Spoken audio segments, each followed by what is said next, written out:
Est-ce que The Marvels va être un désastre comme Ant-Man 3? Est-ce que c'est le début de la fin des haricots? Et surtout, est-ce que vous avez envie de rester pour regarder cette vidéo avec moi? Of course.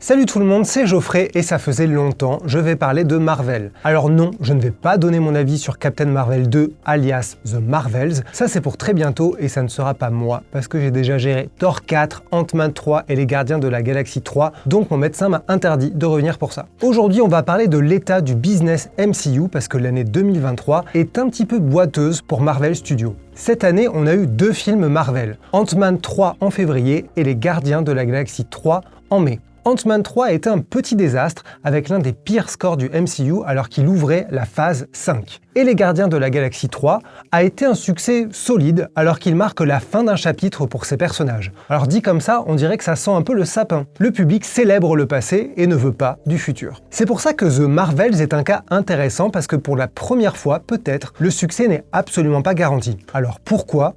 Comment? On va essayer de résumer cette situation un peu spéciale en 3 points. Et on va même faire mieux que ça. Je vais vous demander votre avis. On sort environ 2 vidéos par semaine, pas uniquement sur l'actualité, et on s'interroge. Est-ce que ça vous plaît? Est-ce que vous aimez nos vidéos où on revient sur des films passionnants comme District 9, La planète au trésor ou Cloud Atlas? Est-ce que vous aimez nos décryptages du box-office et nos analyses des effets visuels ratés chez Marvel? Si c'est le cas, déjà merci beaucoup. Sachez qu'on adore les faire, même quand on a des cernes. On espère en faire toujours plus et toujours mieux, et pour y arriver, on a besoin de votre aide. Tapez écran large et Ulule sur notre ami Google, et vous verrez qu'en nous aidant, on pourra faire plus de vidéos de ce type, notamment sur l'IMAX, les coulisses du métier de critique, ou encore sur les projections presse. On a 1000 idées, donc si vous avez envie de nous rejoindre dans cette grande aventure, c'est sur Ulule. Mais revenons-en à The Marvels et les raisons de s'inquiéter, peut-être. Première raison, on n'a pas de vrai repère, je pense, sur la popularité de ce personnage incarné par Brie Larson. Alors oui, le premier film Captain Marvel a été un énorme carton en 2019, 1,1 milliard au box-office pour un budget officiel de 175 millions environ, ce qui en fait le 10e plus gros succès du MCU. Et c'est d'autant plus énorme que c'était la toute première apparition du personnage, là où par exemple Black Panther avait un rôle dans Civil War avant son aventure solo. Sauf que Captain Marvel n'est pas sorti n'importe quand. Il est arrivé entre Avengers Infinity War et Endgame, comme Ant-Man 2 à l'époque. Alors là, vous allez me dire, du coup, pourquoi Ant-Man 2 a fait seulement 622 millions au box-office et pas 1 milliard comme Captain Marvel? Bonne question, et peut-être qu'à ce stade, tout le monde avait simplement compris que Ant-Man était un personnage secondaire, on va dire. On connaissait ses pouvoirs depuis le premier film, et il n'était même pas présent dans Infinity War. Alors que Captain Marvel, elle, était présentée comme un Joker majeur, un personnage super puissant, potentiellement celle qui allait sauver l'univers face à Thanos. La preuve, elle était teasée dans la scène post-générique de Infinity War, où Nick Fury l'appelait à l'aide. Et la scène post-générique du film Captain Marvel faisait le lien direct avec Endgame, puisque Carol apparaissait face aux Avengers survivants. En gros, Marvel avait super bien joué son coup, il fallait voir Captain Marvel, c'était incontournable, alors que Ant-Man 2 c'était un petit gâteau pour patienter. Le pudding à la sonique. Tout ça pour dire que le milliard de Captain Marvel, c'était surtout le résultat du phénomène hallucinant des Avengers à l'époque. On peut comparer ça au premier Black Panther. Le film a fait 1,3 milliard au box-office en 2018, donc juste avant Infinity War, et le deuxième Black Panther a fait seulement 860 millions en 2022 à la fin de la phase 4, beaucoup plus calme. Si Captain Marvel 2 fonctionne comme le premier, il sera en quelque sorte le reflet de l'état du MCU à sa sortie, et c'est là que ça peut faire mal, vu le score de Ant-Man 3 en 2023. Pour rappel, ce film au budget officiel de 200 millions a fait 476 millions au box-office, et c'est un très mauvais score, surtout pour Marvel.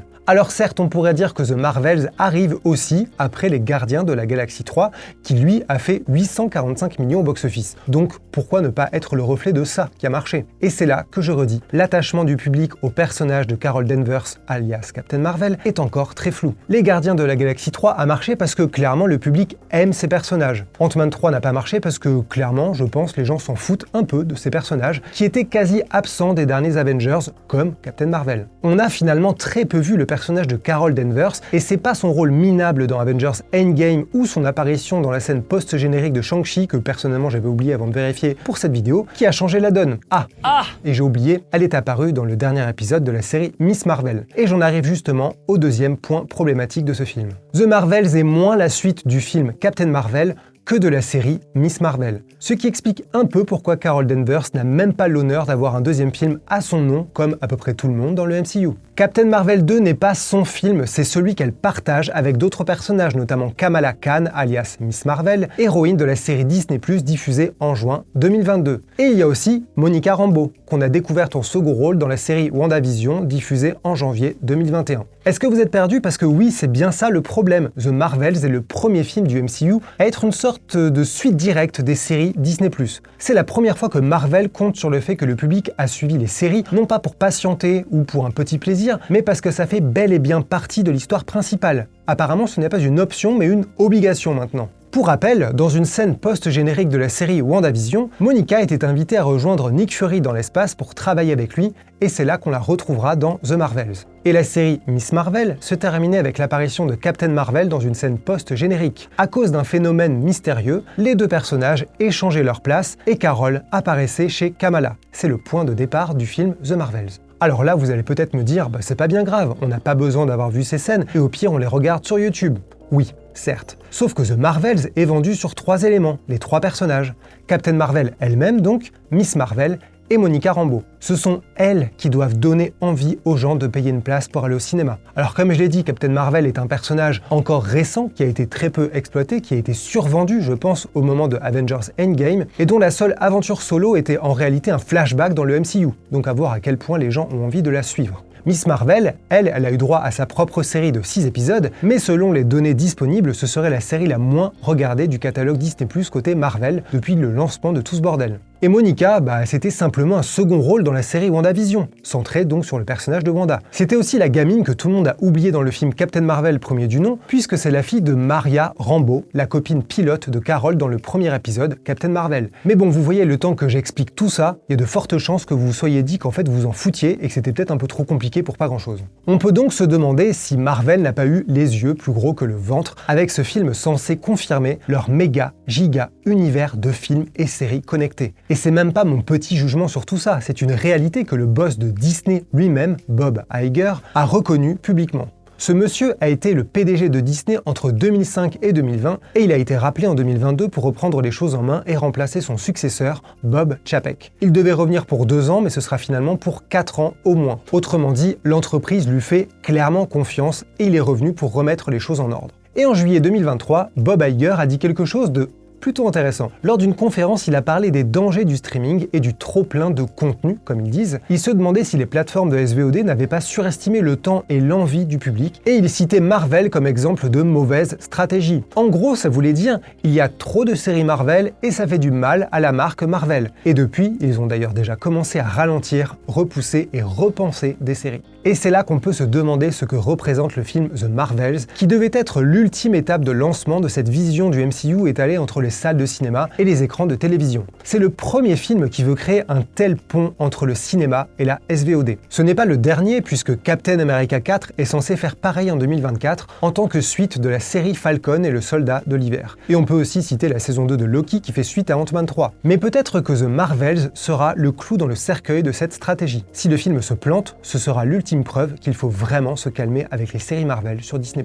Troisième potentiel problème avec The Marvels, le grand sujet des effets visuels dans les blockbusters. Ce n'est pas nouveau, mais tout ça a explosé en 2022 lorsque des artistes ont commencé à parler des conditions de travail, notamment chez Marvel, depuis des années. En gros, les films et les séries de super-héros sont de plus en plus moches et ça devient incompréhensible. Mais ce n'est pas parce que les équipes sont incompétentes. C'est à cause des méthodes de travail insoutenables, de la pression anormale, des changements incessants. Disney et Marvel sont dans une telle position de force qu'ils peuvent imposer leurs règles puisque les boîtes d'effets visuels ont besoin d'eux pour exister. Le départ en mars 2023 de Victoria Alonso, qui a clairement été virée alors qu'elle était à la tête de la post-production et des effets visuels chez Marvel Studios, n'a pas arrangé l'affaire. L'arrivée des séries a rendu la situation encore plus infernale du côté de Marvel. En 2021 et 2022, Marvel a sorti 7 films, 8 séries et 2 épisodes spéciaux en 23 mois, soit une montagne de travail dans des délais plus ou moins honteux. Et quel est le rapport avec The Marvels alors ? Le film réalisé par Nia DaCosta arrive juste après cette tempête, après toutes les critiques contre les effets visuels de films comme Thor 4 ou Ant-Man 3 ou même de séries comme Secret Invasion. Et dans un contexte particulier puisque les artistes VFX s'organisent pour se syndiquer afin de se protéger contre les studios. Et ça a notamment commencé chez Disney et Marvel en 2023, dans une industrie qui cette année est secouée par la double grève des scénaristes et des acteurs. The Marvels est un film blindé d'effets. On a 3 super-héroïnes aux pouvoirs qui sont très visuels. Captain Marvel qui vole, brille dans la nuit, envoie des patates cosmiques. Miss Marvel avec son bracelet ancestral qui peut donner des coups de poing magiques, créer un bouclier et divers bidules fluorescents. Et Monica Rambeau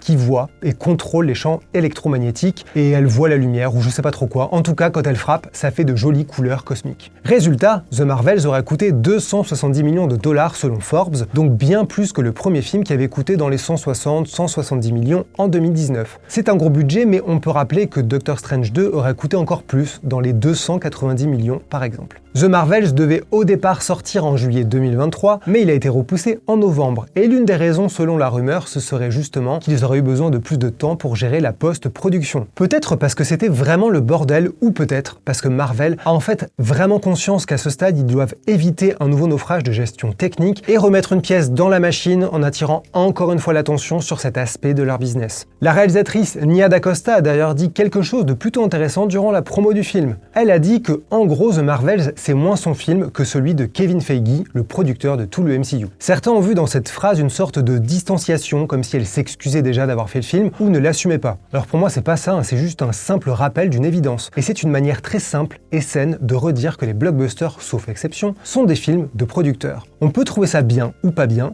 mais c'est ainsi. Et puisqu'on parle de films qui reposent à ce point sur les effets visuels et que cette partie est gérée quasiment de A à Z par les producteurs et leurs équipes, on peut imaginer que c'est particulièrement important pour Kevin Feige de ne pas sortir un film trop dégueulasse dans cette période. Parce que si même la réalisatrice le dit en promo, c'est que c'est vraiment plus un secret pour grand monde. Ces films sont les films de Kevin Feige, qui est donc responsable de leur éclatante réussite au box-office, mais aussi de tous les aspects négatifs en coulisses et à l'écran. Alors est-ce que ça veut dire que The Marvels va être un flop ? Non. Déjà, je suis pas plus médium que vous, donc tout ça, ça reste des suppositions, des impressions, des déductions, de vagues constats. Néanmoins, ça ne semble pas très bon côté estimation box-office. La presse américaine parle d'un démarrage à environ 70-90 millions au box-office domestique, qui pour rappel est le plus important puisque c'est là que les studios récupèrent le plus d'argent. 70 ou 90 millions, c'est pas grand-chose comparé au premier Captain Marvel qui avait démarré à 153 millions en 2019. C'est donc potentiellement 2 fois moins pour la suite. Ce serait un démarrage proche de films comme Les Éternels et Shang-Chi, des films qui ont fini avec environ 400 millions au box-office, mais c'était en plein Covid, donc c'est pas vraiment comparable. Et si on regarde les autres films qui ont démarré autour de 70-90 millions, ça peut amener à 600 ou 700 millions au final. Et même on peut être un peu fou, en théorie le milliard est peut-être possible, puisque Spider-Man Far From Home avait démarré à 92 millions pour finir à plus de 1 milliard, c'est-à-dire le même score que le premier Captain Marvel. Donc tout est possible. Même une énorme gamelle, puisque le premier Ant-Man 3 avait démarré à plus de 100 millions pour finir à seulement 463 millions. Bref, tout le monde joue au médium parce que c'est drôle, franchement disons-le, mais on verra bien. Ça va dépendre de l'accueil du film et de l'enthousiasme du public qui peut totalement faire ou défaire un tel film en l'espace d'une semaine. Si on était parano et ou pessimiste, on citerait les arguments que tout le monde répète pour pronostiquer un désastre. L'embargo critique jusqu'au 8 novembre, jour où le film sortira dans les premiers territoires comme la France, ce qui serait plutôt exceptionnel chez Marvel. Le fait que Disney n'ait pas repoussé la sortie malgré la grève des acteurs, ce qui veut dire que Brie Larson, Iman Vellani, Teyonah Parris et les autres acteurs du casting ne peuvent pas assurer la promo comme d'habitude, ou même le titre du film, parce que franchement je trouve que The Marvels, ça efface le nom de la super-héroïne Captain Marvel, pourtant la première à avoir eu droit à son film solo dans le MCU. Certains disent même que Disney a clairement déplacé son attention sur un autre film,